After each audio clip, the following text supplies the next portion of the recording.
Welcome to Mr. Sakel's Period G Physics class. Hi, Honors. Today we're going to be drawing the Earth's orbit in lab. The eccentricity of an ellipse is a ratio that indicates the flatness of an ellipse. If a so-called ellipse has an eccentricity of 0, it is a circle. Most planets have orbits with a very low eccentricity, which make them very difficult to differentiate from a circle. The equipment that you will need for this lab are 2 pins, a ruler, string, carbon paper, cardboard, an eccentricity chart, and a pencil. The purpose of this lab is to study the geometric form of an elliptical orbit.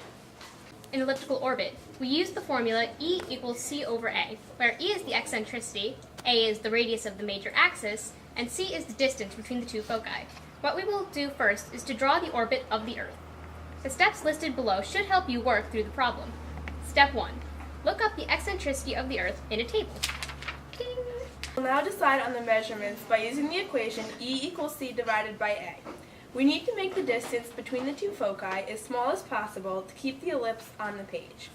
Let c equal 1 millimeter and solve for a. The major radius should be 5.99 centimeters.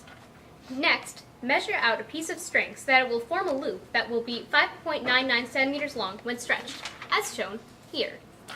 Here's a helpful hint. Cut your string a little bit longer than you need to ensure that your radius is the right length. Step 4. Place both pins on a sheet of paper supported by cardboard. If you are working with multiple people, make a carbon sandwich, as we have done here.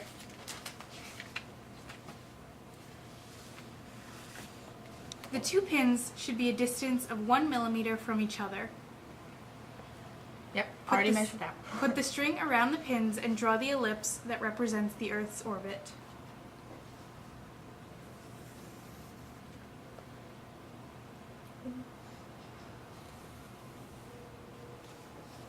Place the sun at one focus and label the diagram.